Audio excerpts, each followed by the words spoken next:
கணக்கெடுப்பு நடத்தும் ஸ்டாலின் அவர்கள் வந்து ஒன்றிய அரசுக்கு கடிதம் எழுதியிருக்காரு. மேலும் வந்து இலங்கை சிறையில் இருக்கக்கூடிய 37 தமிழர்களை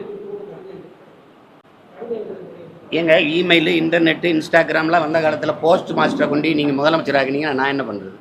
ஒன்று போஸ்ட் மாஸ்டர், இல்லைன்னா சாராய தொழிலதிபர். இந்த கள்ளக்குறிச்சியை சாராய குறிச்சியாக மாத்திரத்தை தவிர நீங்கள் சாதிச்சது என்ன இருக்கு சொல்லுங்க? என்ன இருக்கு சொல்ற தகுதி? இதை சொல்வதற்கு இருக்கா உங்களுக்கு மனசாட்சி? அதான் என் கேள்வி. நீங்க சொல்லுங்க. இப்பதானே வந்திருக்கோம், 12 நாள் இருக்கு, பெரிய கச்சேரி இருக்கு. ஒரு கேள்விக்கு பதில் இருக்காது, ஒரு கேள்விக்கு பதில் இருக்கு. கடைசிக்கு விலை ஏறும். 5000 10,000 வரைக்கும் ஒரு ஓட்டுக்கு போக வாய்ப்பு இருக்கு. ஏன்னா ஒரு அமைச்சர் 20 கோடி போடணுமா, அது எல்லா அமைச்சரும் இங்கே வரணுமா. அது முதல்ல கொஞ்சம் அமைச்சர்கள் வேலை செஞ்சால் போதும்னு நினச்சிருக்காங்க. சீமா வேற நிற்கிறான். ஒரு வேளை அதிமுக தேமுதிகலாம் அவனுக்கு போட்டுருச்சுன்னா என்ன பண்ணுறதுங்கிறதுனால இப்போ 20 கோடி முதலீடு பண்ணி ஒவ்வொரு அமைச்சரும் வேலை செய்யணும். இருட்டு வீட்டுக்குள்ளே திருட்டுக்கொல்லி பிடிப்பாங்கல்ல, அந்த கதை தான் நடக்கும். யாராவது வந்து எங்களை மாதிரி மேடையில் நின்று என் தங்கச்சி போல் எங்களை போல் நின்று பேசணும்.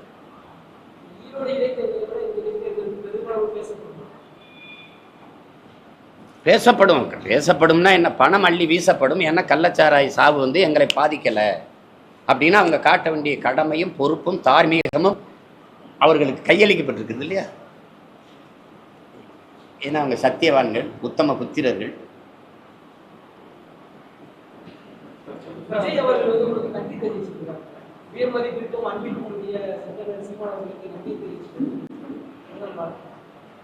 அதில் உங்களுக்கு எதாவது எரிச்சலாக இருக்குன்னு நினைக்கிறேன். தம்பி அண்ணனை வந்து பாசத்திற்கு அன்பிற்குரிய அண்ணனுக்குன்னு சொல்கிறதுல உங்களுக்கு அவ்வளோ பிரச்சனை இருக்குது. ஏங்க அவர் ஒரு கட்சி தலைவர், அவர் ஒரு புகழ்பெற்ற நடிகர், நான் ஒரு கட்சி தலைவர்னு இருக்கிறேன்னாலும் நாங்கள் 2 பேரும் அண்ணன் தம்பிங்கிறதா தெரியுமா தெரியாதா அவங்களுக்கு? அண்ணன் இல்லைன்னு ஆயிருமா, தம்பி இல்லைன்னு ஆயிருமா? அவர் ஒரு பாதை, நான் ஒரு பாதை.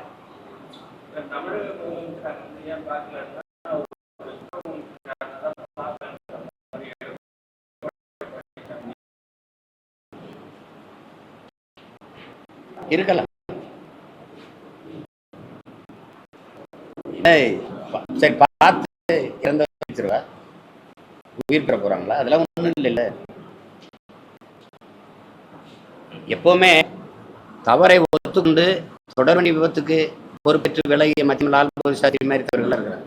குறைஞ்சபட்சம் சட்டமன்ற உறுப்பினராவது விலகி இருக்கலாம்ல. என் தொகுதியில் நடந்துருச்சு, நான் அதுக்கு வருந்தேன் அப்படின்னு இருந்தால் அது ஒரு நேர்மையாவது பார்க்கப்படும். நான் திரும்ப திரும்ப கேட்குறேன், கண்ணுக்குட்டிங்கிற அந்த கோவிந்தராஜா, அவருடைய அம்மா ஜானகியா, அவங்க பேர் ஜெயாவா, விஜயா, இவங்களை பார்த்தா இவங்க இவ்வளவு பெரிய அதிகார கட்டமைப்பை மீறி இந்த கள்ளச்சாராயத்தை வித்துற முடியும்னு உங்களால் நீங்க நினைக்கிறீங்களா?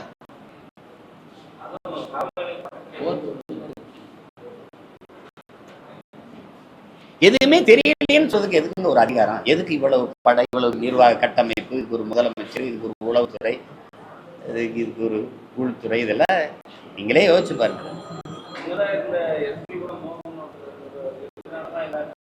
விலகிட்டார்,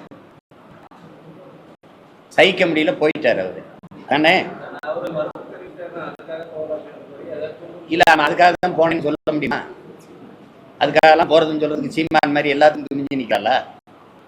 அதிகாரி அவர் எவ்வளவு நெருக்கடி இருக்கும். எங்க அண்ணன் கமலஹாசனுக்கு இது தேவையா? ஏன் பேச வேண்டியது அவசியம் வருது?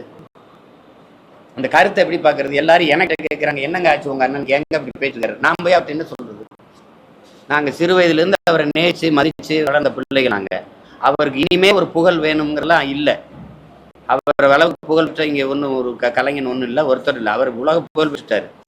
2வது அவர் சொல்ற கருத்தை பாருங்க.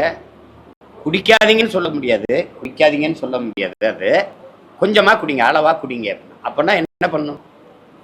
எங்க அண்ணன் மாதிரி ஒரு 50 பேரை போட்டு அளந்து ஊத்துங்கன்னு சொல்லுவோம். அளந்து அதை எங்க அண்ணன் தான் தொடங்கி வைக்கணும். ஏங்க அவன் குடிக்க போற படிக்கிட்டா இருக்கான், படிச்சுட்டு என்ன அப்படியாவது படிச்சுட்டு கருமம் என்ன தேவை சொல்றது?